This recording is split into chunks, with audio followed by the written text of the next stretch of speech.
तमाम चुनौतियों चैलेंजेस के बावजूद देश में आर्थिक विकास को गति मिली है। वैश्विक स्तर पर भारत बड़ी अर्थव्यवस्था बनकर उभर रहा है। आत्मनिर्भर भारत बनाने की दिशा में शुरू किए गए प्रयासों का अब असर दिखाई देने लगा है। टैक्स कलेक्शन के मोर्चे पर भारी तेजी देखने को मिल रही है और अप्रैल 2024 में भारत का टैक्स कलेक्शन 2.10 लाख करोड़ के रिकॉर्ड हाई लेवल पर पहुंच चुका है। 20 दिसंबर को विदेशी मुद्रा भंडार 2.84 अरब डॉलर बढ़कर 692.30 अरब डॉलर के रिकॉर्ड पर पहुंचा। सितंबर में मुद्रा भंडार 22.3 करोड़ डॉलर से बढ़कर 689.46 अरब डॉलर की नई ऊंचाई पर पहुंचा। फाइनेंशियल ईयर 2024-25 की दूसरी तिमाही में शहरी बेरोजगारी की दर घटकर 6.4% पर आ गई है और यह 2017 से रिकॉर्ड किए जा रहे आंकड़ों में सबसे कम बेरोजगारी दर है।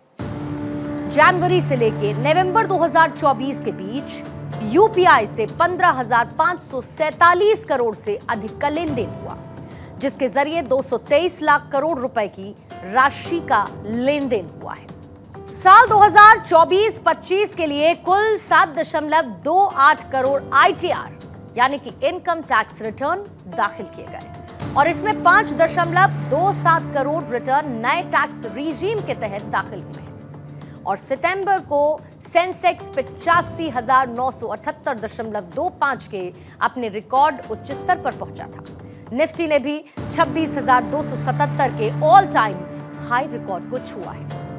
मोदी सरकार ने भारत को साल 2047 तक विकसित राष्ट्र बनाने का लक्ष्य रखा है और इसके लिए जीडीपी में मैन्युफैक्चरिंग सेक्टर की हिस्सेदारी को मौजूदा 17% से बढ़ाकर 25% तक ले जाने का गोल रखा गया है और इस सपने को पूरा करने के लिए नीति आयोग के विजन 2047 को भी पेश किया गया और इसके तहत इकोनॉमी को 3.36 ट्रिलियन डॉलर के मौजूदा स्तर से 9 गुना बढ़ाने का टारगेट रखा गया है।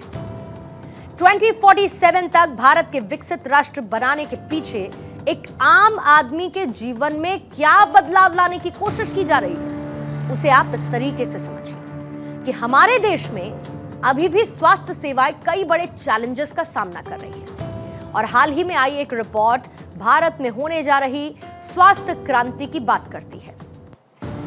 आप सभी ये जानते हैं कि ग्रामीण क्षेत्रों में स्वास्थ्य सुविधाओं की कमी, महंगे इलाज और बुनियादी चिकित्सा संसाधनों का अभाव जैसी समस्याएं आम हैं, लेकिन इन समस्याओं के समाधान के लिए सरकार और अलग अलग संगठनों द्वारा कई योजनाएं बनाई जा रही हैं। 2047 तक स्वास्थ्य सेवाओं की पहुंच को सुधारने के लिए सबसे बड़ा बदलाव आधुनिक तकनीकों का उपयोग होगा।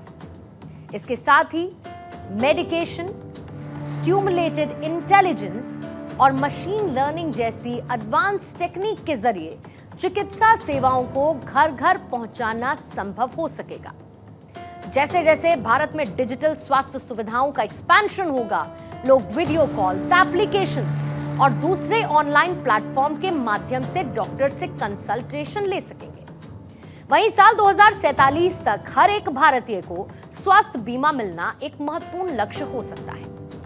आयुष्मान भारत जैसी योजनाओं के माध्यम से गरीब और मध्यम वर्गीय परिवारों के लिए सस्ती स्वास्थ्य सेवाएं उपलब्ध कराई जा रही हैं। इसके अलावा जेनेरिक दवाइयों का उत्पादन यानी कि उनका प्रोडक्शन बढ़ने से दवाइयों की कीमतें भी कम हो सकती हैं, जिससे इलाज का खर्च कम हो जाएगा, सस्ता हो जाएगा। इस रिपोर्ट में यह भी बताया गया कि 2047 तक ग्रामीण इलाकों में मेडिकल सुविधाओं का विस्तार किया जाएगा और इसके लिए सरकार स्वास्थ्य केंद्रों का निर्माण करेगी, साथ ही मोबाइल मेडिकल यूनिट्स जैसी सुविधाएं भी उपलब्ध करवाई जाएंगी, जो कि दूर दराज के गांव में भी इलाज की सुविधा को पहुंचा पाएंगे।